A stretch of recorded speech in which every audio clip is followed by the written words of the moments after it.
మన దేశ ఆర్థిక భవిష్యత్తుకు అసలైన కీలకం సముద్రగర్భంలో దాగి ఉందంటే నమ్మగలరా?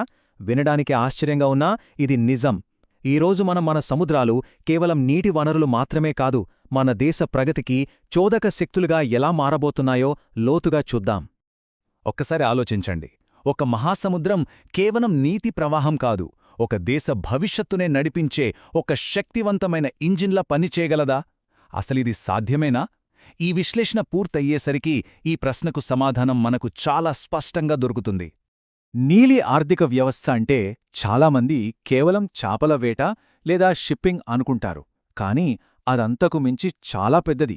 అదొక అద్భుతమైన నెట్వర్క్ అన్నమాట. ఒకవైపు రెన్యూబుల్ ఎనర్జీ, మరోవైపు బయోటెక్నాలజీ, సముద్ర గర్భంలోని ఖనిజాలు, పర్యాటకం, ఇలా ఎన్నో రంగాలు ఒకదానితో ఒకటి కలిసి పనిచేస్తాయి. ఇక్కడ మనం సముద్ర ఆర్థిక వ్యవస్థకు, నీలి ఆర్థిక వ్యవస్థకు మధ్య తేడాను అర్థం చేసుకోవాలి. సముద్ర ఆర్థిక వ్యవస్థ అంటే సింపుల్గా సముద్రం నుండి వనరులను తీసుకోవడం, అంటే దోపిడీపై ఎక్కువ దృష్టి పెడుతోంది. కాని నీలి ఆర్థిక వ్యవస్థ అంటే సుస్థిరతను జోడించడం, అంటే భవిష్యత్ తరాలు కూడా ఈ సంపదను పొందేలా చూడటం. ఇదే అసలైన మార్పు.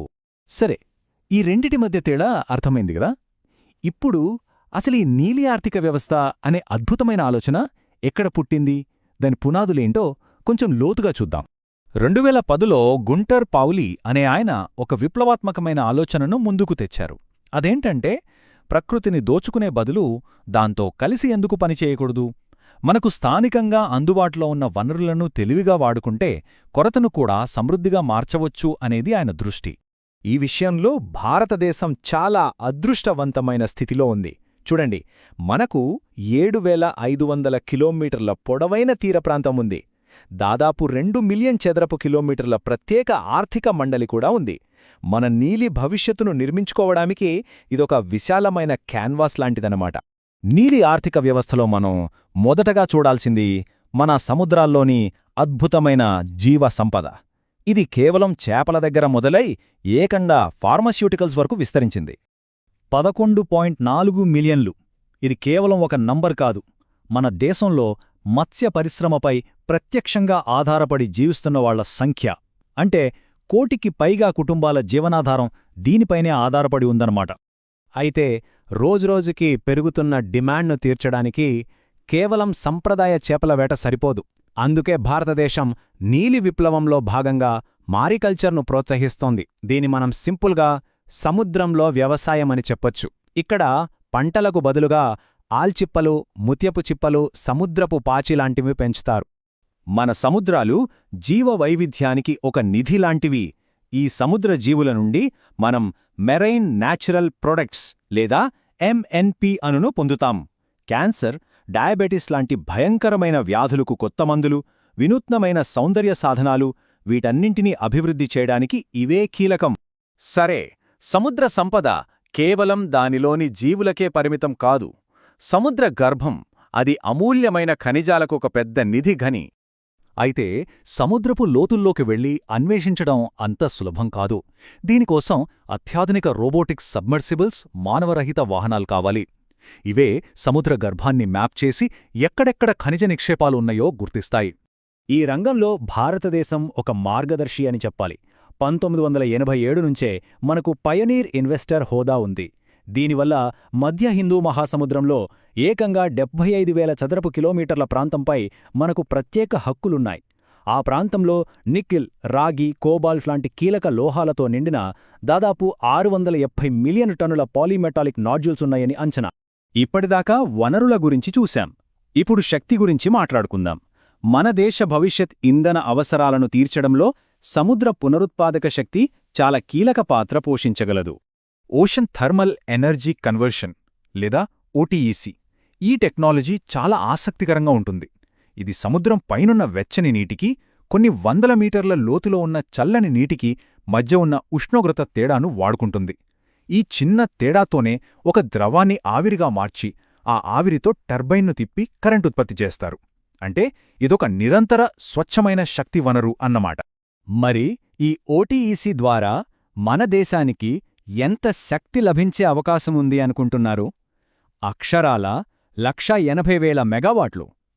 ఇది మన ఇంధన రంగంలో ఒక గేమ్ చేంజర్ కాగలదు.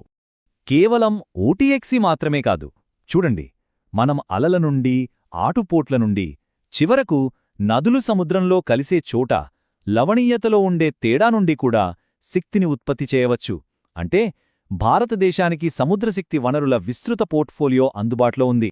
సరే, ఇప్పుడు ఆర్థిక వ్యవస్థకు జీవనాధారమైన షిప్పింగ్, పోర్టుల ఆధునీకరణ మరియు పర్యాటకం గురించి చూద్దాం. భారత ప్రభుత్వం చేపట్టిన సాగర్మాల కార్యక్రమం చాలా ముఖ్యమైంది. దీనికిన్న దేశవ్యాప్తంగా దాదాపు 200 పోర్ట్లను ఆధునికీకరిస్తున్నారు. వాటిని రేలు, రోడ్డు మార్గాలతో అనుసంధానిస్తున్నారు. దీనివల్ల వాణిజ్యం మరింత వేగంగా, సమర్థవంతంగా మారుతుంది. సముద్ర మార్గాలు ప్రపంచ వాణిజ్యానికి వెన్నెముకలాంటివి. ప్రపంచంలోని 80% వస్తువులు సముద్ర మార్గంలోనే రవాణా అవుతాయి. అందుకే బలమైన పోర్ట్లు, షిప్పింగ్ రంగం ఏ దేశానికైనా చాలా అవసరం. ఇప్పటిదాకా మనం నీలి ఆర్థిక వ్యవస్థ అనే పజిల్లోని వేరువేరు ముక్కలను చూశాం. ఇప్పుడు వీటన్నింటినీ కలిపి భారతదేశ భవిష్యత్తు కోసం ప్రభుత్వం ఒక సమగ్ర చిత్రాన్ని ఎలా రూపొందిస్తోందో చూద్దాం. ఈ రంగంపై ప్రభుత్వానికున్న నిబద్ధతను ఈ కాలక్రమం చూపిస్తుంది. 2021లో డీప్ ఓషన్ మిషన్, 2024లో క్రూజ్ భారత్ మిషన్, ఇక 2047 నాటికి మ్యారిటైమ్ అమృత్ కాల్ విజన్. ఒక దీర్ఘకాలిక వ్యూహంతో ముందుకు వెళ్తున్నాం. ఇవి కేవలం మాటలు కాదు, నిర్దిష్ట లక్ష్యాలతో కూడిన కార్యాచరణ ప్రణాళికలు. మరి ఈ వ్యూహమంతా కూడా ఆత్మనిర్భర్ భారత్ అనే పెద్ద లక్ష్యంతో ముడిపడి ఉంది. దేశీయంగా నౌకా నిర్మాణం, తీరప్రాంత తయారీ కేంద్రాలు, సముద్ర ఆధారిత పునరుత్పాదక శక్తిలో పెట్టుబడులు పెట్టడం, వీటన్నింటి ద్వారా మనం ఇతర దేశాలపై ఆధారపడటాన్ని తగ్గించుకోవచ్చు. ఇది ప్రపంచ ఆర్థిక మార్పుల నుండి మనకొక రక్షణ కవచంలా పనిచేస్తుంది. కాబట్టి మనం మొదట్లో వేసుకున్న ప్రశ్నకు తిరిగి వద్దాం. వేగంగా మారుతున్న ఈ ప్రపంచంలో భారతదేశ ఆర్థిక స్థిరత్వానికి, ప్రపంచ నాయకత్వానికి ఈ నీలి ఆర్థిక వ్యవస్థ ఒక లంగర్గా నిలవగలదా? దీని అపారమైన సామర్థ్యాన్ని చూస్తే సమాధానం ఖచ్చితంగా అవును అనే అనిపిస్తుంది. అయితే ఆ భవిష్యత్తును నిర్మించుకోవాల్సింది మన చేతుల్లోనే ఉంది.